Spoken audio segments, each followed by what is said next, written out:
नमस्कार, जय हिंद, वंदे मातरम। सभी भावी अध्यापक अध्यापिकाओं का, सभी शिक्षक बंधुओं का वेलकम, अभिनंदन है आपके अपने यूट्यूब फैमिली शिक्षकों के परिवार जायसवाल कोचिंग सेंटर पर, पावर्ड बाई शिक्षा ही प्रकाश है। साथियों, बात करेंगे बाल विकास एवं शिक्षा शास्त्र के। यह क्लास नंबर 52 है। आपके सिलेबस के अकॉर्डिंग, आपके एग्जाम पैटर्न के अकॉर्डिंग 30 महत्वपूर्ण लाजवाब इस क्लास पर करने वाले हैं। एकदम नए प्रश्न नए पैटर्न पर करने जा रहे हैं। और इसके पहले जो 51 क्लासेज कंप्लीट कर चुके हैं, जिसका जो है प्लेलिस्ट आप लोगों को आई बटन पे मिल जाएगा। जो आपके 2500 प्रश्नों का हम यह क्लास चला रहे हैं, एमसीक्यूज है। जो 1500 हमारे प्रश्न जो है कंप्लीट हो चुके हैं। तो सारे प्रश्न जो है आप लोगों को अटेंड करना है। सारे क्लास के सभी क्लासेज के सभी क्वेश्चन अटेंड करना है, क्योंकि बाल विकास सीडीपी में 25 प्रश्न लाना इतना आसान नहीं है जितना हम समझते हैं।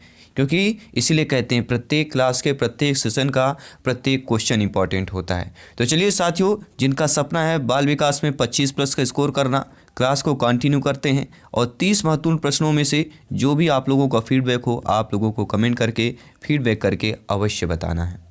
पहला प्रश्न आप लोगों की स्क्रीन पर है। ध्यान आकर्षित होने में खाली स्थान किसकी भूमिका प्रमुख होती है?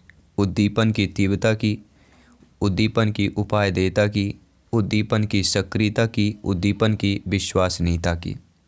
ध्यान आकर्षित होने की बात की जा रही, तो ध्यान आकर्षित होने में किसकी भूमिका प्रमुख होती है? तो उद्दीपन की तीव्रता की भूमिका जो है प्रमुख मानी जाती है और प्रमुख होती भी है। पहला ऑप्शन साथियों सही हो जाएगा। दूसरा प्रश्न क्या पूछा जा रहा है? निम्न में से कौन जो है ऐसा शिक्षण कौशल बताइए जो संबंधित दिया गया हो? अर्थात सभी फ्रेंड्स यहाँ पे समझ गए होंगे हम किस प्रश्न की बात कर रहे थे। निम्न में से कौन शिक्षण कौशल से संबंधित है? आप सभी लोग जानते हैं, भावी अध्यापक अध्यापिकाएं हैं, शिक्षक बंधु हैं। श्याम पट पर लिखना, प्रश्नों को हल करना, प्रश्न पूछना या उपरोक्त सभी की बात कर रहे हैं।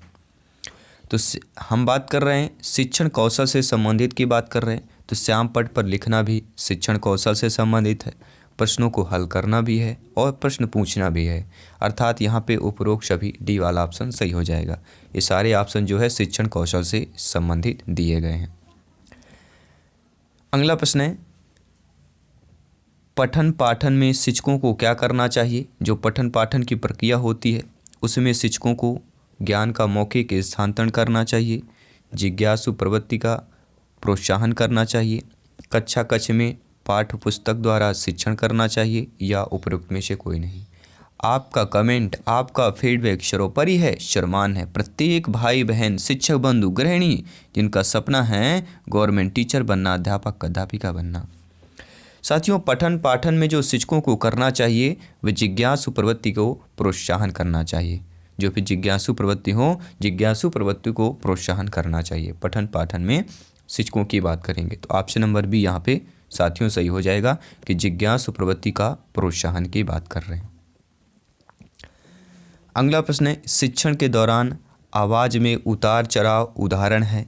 उद्दीपन परिवर्तन कौशल, प्रस्तावना कौशल, पुनर्बलन कौशल या समापन कौशल। देखिए, आप लोग देखते होंगे कविता में भावार्थ होती है, कभी बीरस का होता है तो तेज़ आवाज़ होती है, जहाँ करुणा होता है, जहाँ प्रेम होता है तो धीमे से होती है। तो कविताओं पर आप लोग देखते होंगे। तो शिक्षण के दौरान ये आवाज़ में जो उतार चढ़ाव होता है या उतार चढ़ाव का जो उदाहरण है, ये साथियों उद्दीपन परिवर्तन कौशल कहला जाएगा। पहला ऑप्शन सही हो जाएगा। पांचवा प्रश्न क्या दिया गया है कि बहुसंवेदी शिक्षण अधिगम की प्रविधि में अधिगम संवर्धन हेतु दृश्य श्रव्य स्पर्श और खाली स्थान संवेदनाओं का एक साथ प्रयोग किया जा सकता है। गतिबोधक, कर्ण मोटर की बात करेंगे, प्रत्यक्षीकरण की बात करेंगे, अवलोकन की बात करेंगे। सभी यहाँ पे ध्यान दीजिएगा। प्रत्येक भाई बहन शिक्षक बंधु की बात करेंगे जिनका सपना है सिलेक्शन पाना, अध्यापक अध्यापिका बनना। बहुसंवेदी शिक्षण अधिगम की प्रविधि में अधिगम संवर्धन हेतु दृश्य श्रव्य स्पर्श और गतिबोधक संवेदनाओं का एक साथ प्रयोग किया गया है। किसकी बात करेंगे? गतिबोधक की। दृश्य श्रव्य स्पर्श और गतिबोधक। पहला ऑप्शन सही हो जाएगा। आइए देखते हैं अगला प्रश्न क्या पूछा जा रहा है। आईसीटी का उद्देश्य क्या होता है? स्मार्ट स्कूलों की स्थापना करना, शिक्षकों की क्षमता बढ़ाना, ए व बी दोनों, या उपरोक्त में से कोई नहीं। सभी कमेंट कीजिएगा। कमेंट भी आ चुका है, फीडबैक भी आ चुका है। आपका कमेंट सर्वोपरि है, सर्वमान्य है। तो आईसीटी का जो उद्देश्य होता है वह स्मार्ट स्कूलों की स्थापना करना भी होता है और शिक्षकों की क्षमता बढ़ाना होता है। अर्थात यहाँ पे जो आपका सही हो जाएगा ए और बी दोनों। अगर बात करेंगे साथियों आईसीटी के बारे में, तो स्कूलों में सूचना और संचारण प्रौद्योगिकी आईसीटी एक केंद्र प्रायोजित योजना है जो माध्यमिक विद्यालय के छात्रों को सूचना व संचार प्रौद्योगिकी आधारित शिक्षण सुविधा उपलब्ध कराने और उनमें उचित आईसीटी कौशल विकसित करने और अन्य संबंधी अवसर उपलब्ध कराने के उद्देश्य से दिसंबर 2000 में शुरू की गई थी। आईसीटी का उद्देश्य बौद्धिक विद्यालय की स्थापना करना, शिक्षकों की क्षमता बढ़ाना, शिक्षा में आईसीटी का उपयोग करने के लाभ, शिक्षण अधिगम प्रक्रिया के विभिन्न उद्देश्यों की प्राप्ति में इसका बहुत उपयोग है और यह विभिन्न उदाहरणों के साथ एक व्यापक तरीके से सही जानकारी प्रदान करता है। अगला प्रश्न है, पाठ सामग्री क्रियाएं मुख्यतः संबंधित हैं शैक्षिक संस्थानों के विकास से, छात्रों के सर्वांगीण विकास से, छात्रों के वृत्तिक विकास से या छात्रों के मानसिक विकास से संबंधित है। नीचे कमेंट बॉक्स बना हुआ है, फटाफट सभी प्यारे मित्र कमेंट करेंगे, फीडबैक करेंगे। तो पाठ सहगामी जो क्रियाएं होती हैं मुख्यतः आपके छात्रों के सर्वांगीण विकास से संबंधित हो जाएंगी। बी ऑप्शन सही हो जाएगा। आई होप सभी प्यारे मित्र अच्छे तरीके से समझ पा रहे होंगे। आइए देखते हैं 8वां प्रश्न। साथियों शैक्षिक तकनीक का तृतीय नाम क्या है? यह सीटेट में आया हुआ प्रश्न है। सीटेट और यूपी टेट में पूछा गया है, प्राइमरी लेवल की बात कर रहे हैं। तो शैक्षिक तकनीकी तृतीय का जो नाम है वह है प्रणाली विश्लेषण और प्रणाली उपागम। अगर ध्यान दीजिएगा, प्रणाली उपागम आ जाए या प्रणाली विश्लेषण, ये शैक्षिक तकनीक के तृतीय का दूसरा नाम है। देखिए शैक्षिक तकनीक तृतीय का दूसरा नाम प्रणाली विश्लेषण या प्रणाली उपागम है। I.K. डेविज ने अपनी पुस्तक मैनेजमेंट ऑफ लर्निंग में शैक्षिक तकनीक के 3 स्वरूपों का वर्णन किया है। पहला है शैक्षिक तकनीकी प्रथम या कठोर शिल्प उपागम, शैक्षिक तकनीक द्वितीय मृदुल शिल्प उपागम और शैक्षिक तकनीक तृतीय में प्रणाली विश्लेषण शैक्षिक। तो ये शैक्षिक तकनीक तृतीय प्रणाली उपागम शैक्षिक प्रशासन के विकास तथा अन्वेषण की रूपरेखा बनाने में जो है पूर्ण सहयोग प्रदान करती है। अगला प्रश्न है साथियों, बहुत ही बेहतरीन लाजवाब प्रश्न है, वेरी वेरी मोस्ट इम्पॉर्टेंट यह प्रश्न आपका बन जाता है सिलेक्शन की दृष्टि से।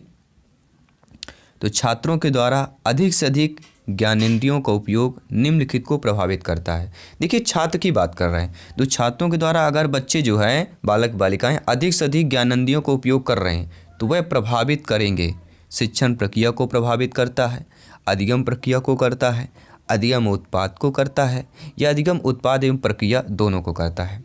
देखिए छात्र की बात कर रहे हैं, बालक बालिकाओं की बात की जा रही है, शिक्षार्थी की बात की जा रही है, तो इनके द्वारा जो है अधिक से अधिक ज्ञानेंद्रियों का उपयोग अगर किसको प्रभावित करता है तो सभी लोग जानते हैं अधिगम उत्पाद एवं प्रक्रिया दोनों को प्रभावित करता है। तो यहाँ पर डी ऑप्शन आपका सही हो जाएगा।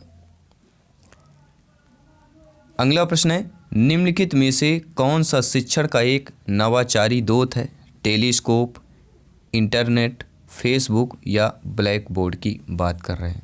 तो साथियों ऐसा शिक्षण जो एक नवाचारी दूत कहलाता हो वह कहलाता है, किसकी बात करेंगे? इंटरनेट की बात करेंगे। साथियों किसकी बात कर रहे हैं? सभी ध्यानपूर्वक देखिएगा, इंटरनेट। तो ऐसा शिक्षण जो एक नवाचारी दूत हो, तो नवाचारी दूत यहाँ पे आपका इंटरनेट हो जाएगा। बाकी आपके फेसबुक भी दिया गया है, ब्लैक बोर्ड, टेलीस्कोप, ठीक है, तो यहाँ पे इंटरनेट, तो इंटरनेट में सारी चीज़ें आ जाती हैं। अब बात करेंगे अगले प्रश्न की। साथियों निम्नलिखित को हमें सुमेलित करना है। सुमेलित क्या करना है? स्लाइड प्रोजेक्टर, टीवी, चार्ट और आवाज़ रिकॉर्डर। मतलब एक ही प्रश्न पर हम 4 प्रश्न आपके कंप्लीट कर लेंगे और नीचे आपके जो दिए गए हैं कि किसको कौन सा आपको ऑप्शंस करना है, नीचे आपके स्क्रीन पर दिए गए हैं। First, second, third and fourth की बात करेंगे।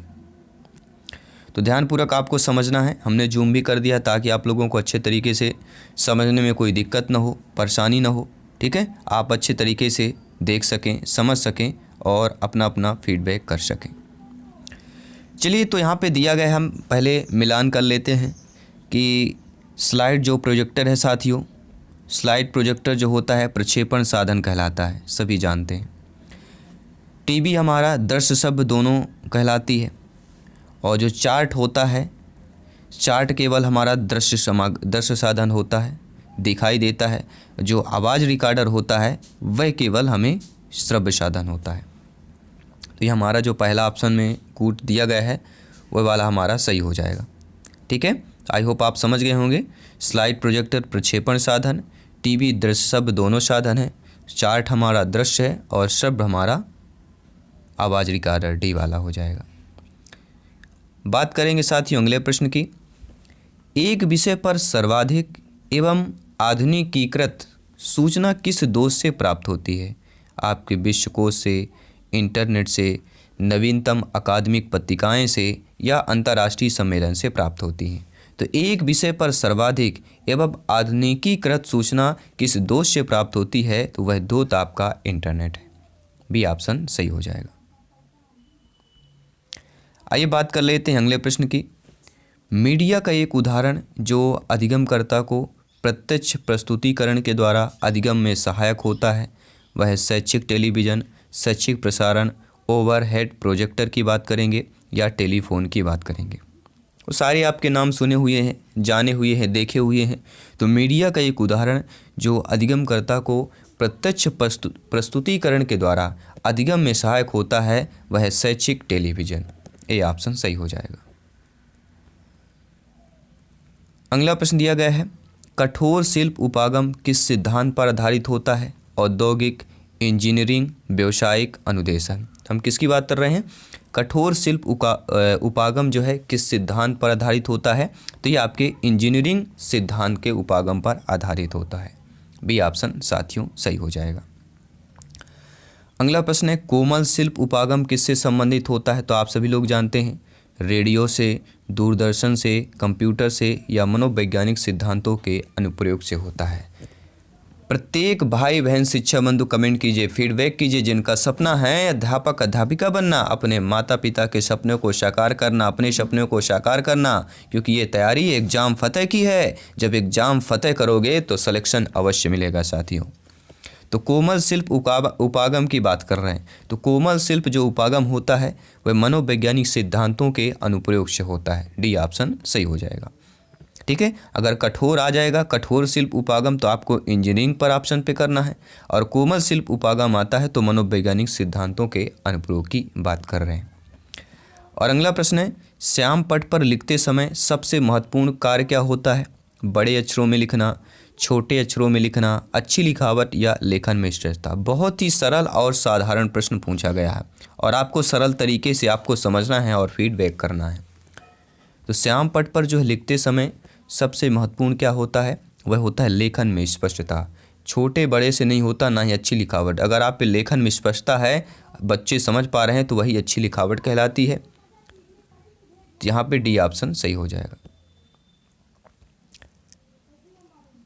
आइए बात करते हैं अगले प्रश्न की।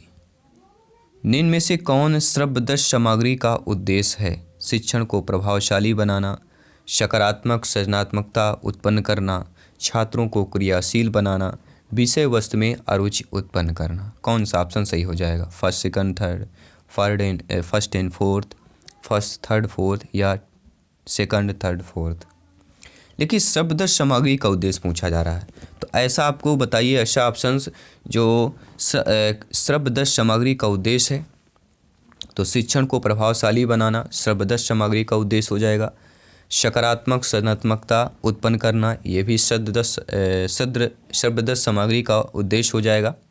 और छात्रों को क्रियाशील बनाना, ये भी हो जाएगा। लेकिन अरुचि शब्द अपने आप में निगेटिव माना जाता है, तो विषय वस्तु का अरुचि उत्पन्न करना यह श्रव्यदृश्य सामग्री का उद्देश्य नहीं होगा।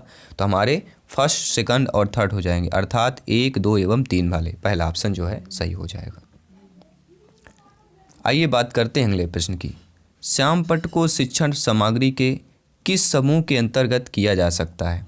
श्रव्य साधन समूह के अंतर्गत, दृश्य साधन समूह के अंतर्गत, दृश्य शब्द दोनों, या इनमें से कोई नहीं?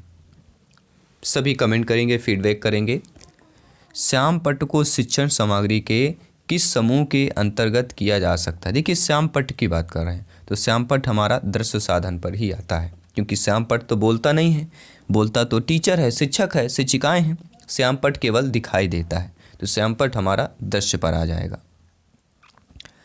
अगला प्रश्न दिया गया है कि एक शिक्षिका जो है अपने शिक्षण में दृश्य शब्द सामग्रियों और शारीरिक गतिविधियों का प्रयोग करती है, क्योंकि वे शिक्षक को आराम देते हैं, क्योंकि वे प्रभावी आकलन को सुगम बनाते हैं, क्योंकि वे शिक्षार्थियों को वैविध्य उपलब्ध कराते हैं, क्योंकि इनमें अधिकतम इंद्रियों का प्रयोग या इंद्रियों का उपयोग सीखने को संवर्धित करता है।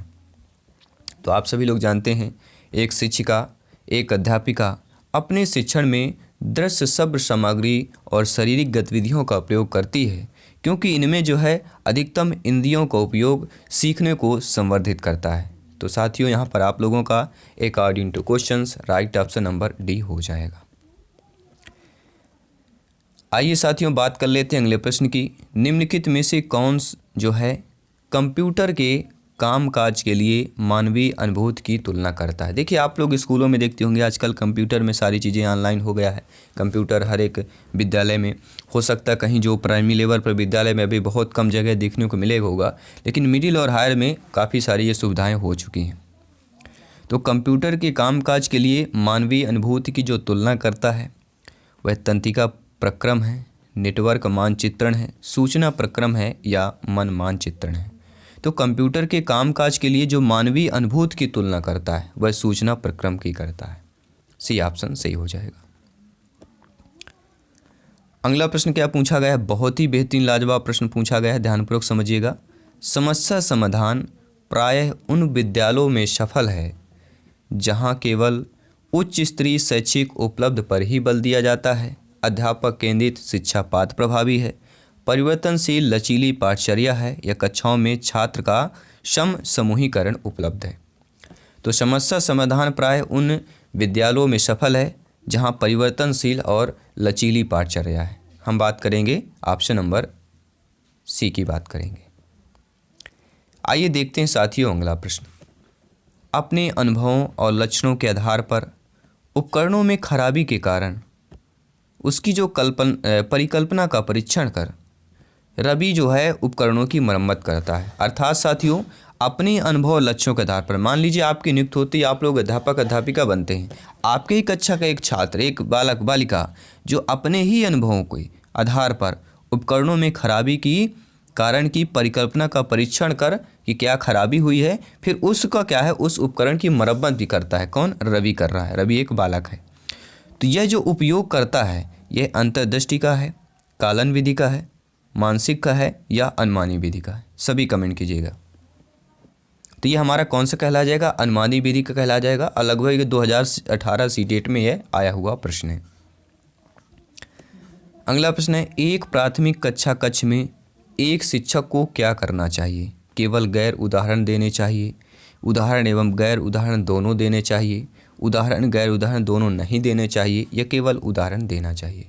देखिए आप अध्यापक अध्यापिकाएं हैं, आप लोग प्राइमरी लेवल के स्कूल के आप लोग टीचर्स बनने जा रहे हैं, अध्यापक अध्यापिका बनने जा रहे हैं। तो प्राथमिक कक्षा कक्ष में एक शिक्षक को क्या करना चाहिए? तो उदाहरण एवं गैर उदाहरण दोनों देने चाहिए।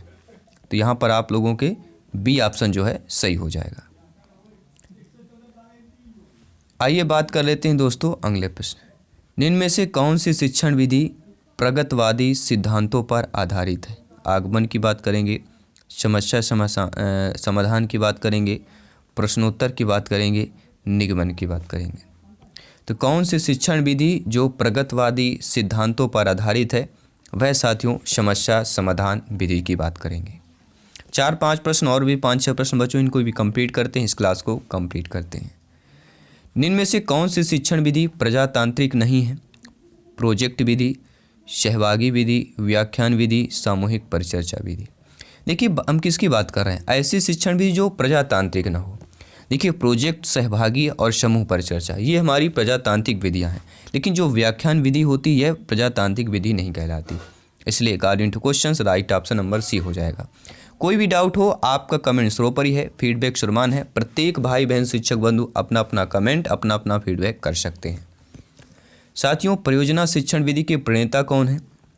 जीन पियाजे जी, कोहलबर्ग, एच किलपैट्रिक, बिने एवं साइमन की बात करेंगे।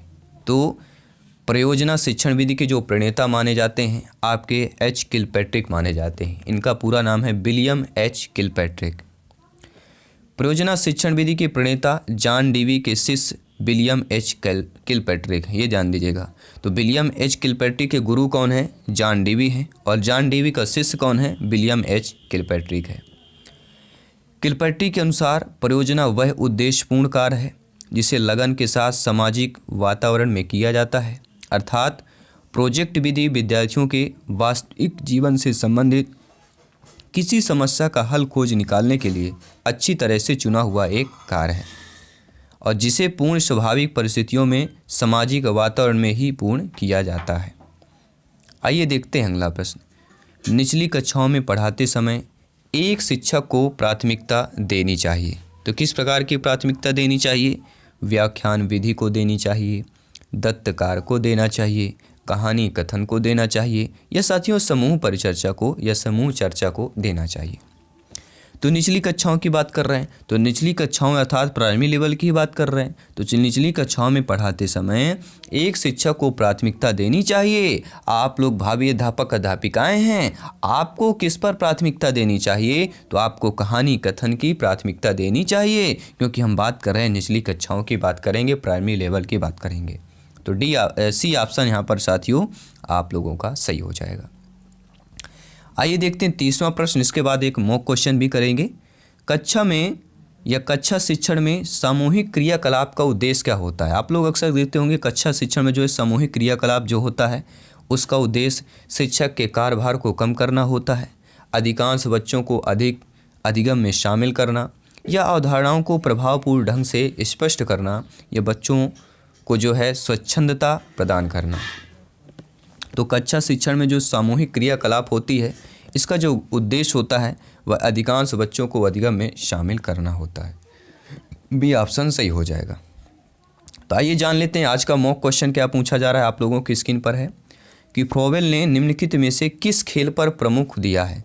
गेंद के खेल पर, ब्लॉक के खेल पर, आकृतियों के खेल पर, या उपयुक्त सभी पर। यहाँ पे सेल नहीं है, खेल लिखा हुआ है, ठीक है, तो यहाँ पे नोट कर लेना है। गेंद का खेल, ब्लॉक का खेल और आकृतियों का खेल या उपयुक्त सभी। अब आपको कमेंट करके बताना है कि फ्रोबेल ने किस खेल पर प्रमुख दिया है।